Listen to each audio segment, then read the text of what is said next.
하루 시작을 하게 됩니다. 오늘 이 하루도 이 시작을 하나님께 드리게 하시는 하나님께 감사드립니다. 오늘 말씀의 제목은 재단의 예물을 드림보다 먼저 해야 할 일이 있습니다 라는 말씀의 제목으로 나누도록 하겠습니다. 이 말씀이 나오게 된 배경은 마태복음 5장입니다. 23절 24절 말씀인데요. 이 마태복음 5장은 산상수훈입니다. 5장 23절 24절 말씀은 이제 예물과 또 형제 화목에 대한 메시지로 함께 들어가 있는 캐테고리 속에 한 텀이 있는 구절입니다. 23절 말씀, 그러므로 예물을 제단에 드리려다가 거기서 내 형제에게 원망될 만한 일이 생각나거든 예물을 제단 앞에 두고 먼저 가서 형제와 화목하고 그 후에 와서 예물을 드리라. 예물이라는 것은 예를 갖춘 물건, 그래서 제단 앞에 자기 신이 이제 제단 앞에 드리는 제물, 희생과 헌신의 예물이죠. 그러니까 예를 갖춰서 하나님께 드리는 것인데요. 우리 감사 예물도 될 수, 여러 가지 헌금이 될 수 있을 것입니다. 또 이제 헌물도 될 수 있을 것이고요. 헌금을 드리는 것은 마음의 부담이 되시는 분들, 또한 예물을 하나님께 드리는 것에 있어서 굉장히 그 어떤 부담을 느낄 수 있는 부분들에 대해 있어서 오늘 말씀이 좀 은혜가 되었으면 좋겠습니다. 또 이 말씀을 가지고 사람들은 생각하기를 예물을, 그러니까 우리가 드림에 있어서 형제와 화목하지 않았는데 뭘 드리겠느냐. 먼저 사람이 돼야지 예물 드리는 거 중요하지 않아. 헌금 그게 중요하지 않아. 그 사람이 신앙생활이 중요해라고 생각하는 사람들에게 그렇지 않습니다라는 말씀을 함께 말씀 나눠보도록 하겠습니다. 그 말씀의 단락을 보게 되면 앞뒤 단락을 봐야 되겠죠. 5장 23절 말씀, 24절 말씀의 앞절을 보게 되면 21절 말씀부터 시작하면서 형제를 노하게 하지 말아라 라는 말씀을 시작하게 되죠. 옛 사람에게 말한 바 살인하지 말라. 누구든지 살인하면 심판을 받게 되리라 하였거니와 너희가 들었으나 난 너희에게 이르노니 형제에게 노하는 자마다 심판을 받게 되고 형제를 대하여 라가라 즉 욕하는 자는 공회에 잡혀가게 되고 미련한 놈이라 하는 자는 지옥부에 들어가게 되리라. 그러니까 형제의 관계에 있어서 형제라는 것은 우리가 친형의 관계, 혈육관 형제라고 말할 수 있겠지만 여기서 말하는 형제라는 것은 우리가 가까이 있는 친구들, 또 이웃들, 또한 동료들을 말할 수 있다라고 말할 수 있을 것입니다. 성경에서 형제들이라 말하는 것은 교회 안에서 같은 성도들, 또 아니면 함께 생각을 나누는 사람들을 말할 때 형제라고 말할 수 있고요. 형제 자매라고 말할 수 있고요. 형제라는 말 속에는 형제 자매가 다 들어가 있겠죠. 그래서 누구든지 살인하면 재판을 받게 되고 심판을 받게 되는데 그 심판의 무게처럼 그 무게가 무겁잖아요. 심판받고 살인죄에 대한 무게는 형량도 많이 나올 것이고 그것이 큰 무게가 되는데 이처럼 살인자의 그 심판의 무게처럼 형제에게 대해서 관계 속에서 노하게 하는 자도 마찬가지처럼 심판을 받게 된다는 거예요. 그래서 형제에게 라가라는 히브리어 말로 이제 욕이거든, 욕설이거든요. 욕하는 사람은 이제 공에 이제 잡혀가게 되고 미련한 놈 그런 자에게는 지옥불에 들어가게 된다는 거예요.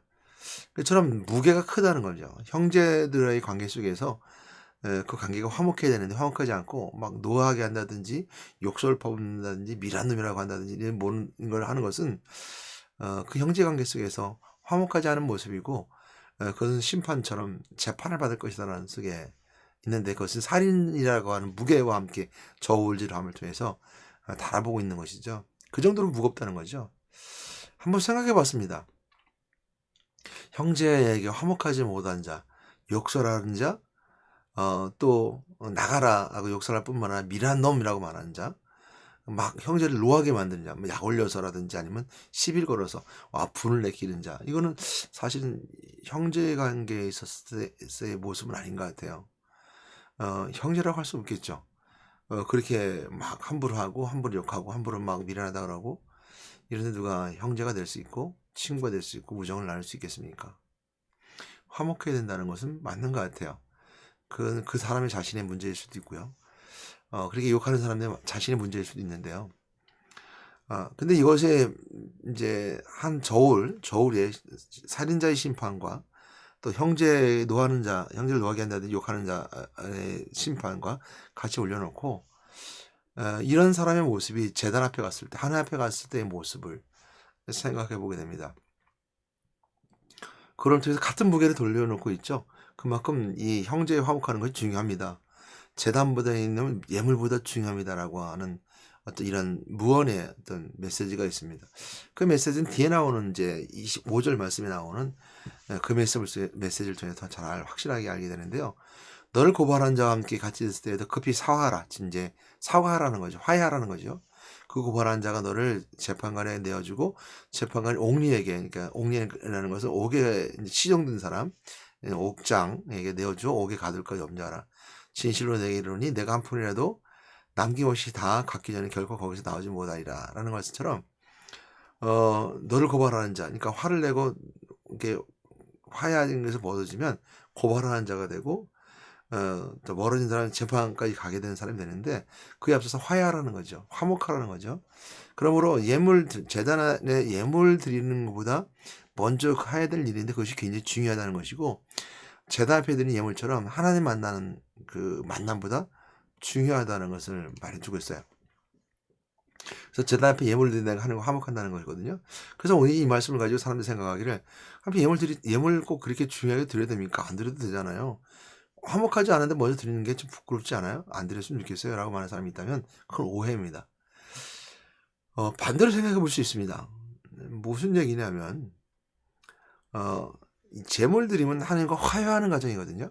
그러니까 예물 드리고 헌금을 드리는 것은 감사해서 드리는 거예요. 이게 선물이라고 그러거든요. 이 예물이라는 것은 내가 예를 갖춘 물건. 그래서 이 예물의 단어가 어디 쓰냐면 결혼식을 하는 사람들끼리 서로 예물, 결혼 예식에 예물을 이제 드리는 거죠. 근데 남편이 신랑이 신부의 측에다가 이제 예물을 주고 또 물물교환을 통해서 나누기도 합니다. 이것은 무슨 뭐 규칙적으로 정해지는 것이 아니라 감사해서 또 한 집안이 만나는 것이 서로 감사하고 서로 배려하는 마음에서 나눠주는 거거든요. 그런 의미에 봤을 때 예물은 하나님과의 우리 관계가 이제 화목하기 원하는 그 관계에 있습니다. 이 관계에 하나님과 화목함에 있어서 우리가 예물 드린다는 것은 하나님께 감사해서 드리는 거거든요. 내가 뭔가 이제 드리고서 복을 받는다 이런 개념이 아니에요.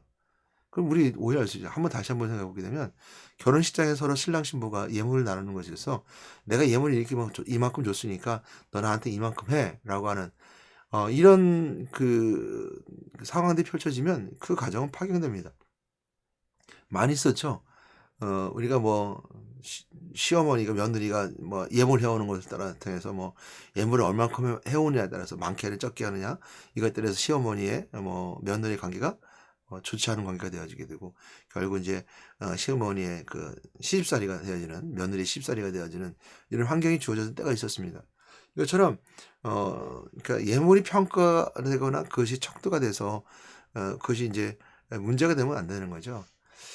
그런 것처럼 우리가 하나님과의 관계 속에서도 마찬가지 예물은 그 예물 드림의 숫자나 많고 적음이 하나님과의 관계 속에서 척도가 돼서는 안 되는 거죠. 감사해서 드리는 거예요.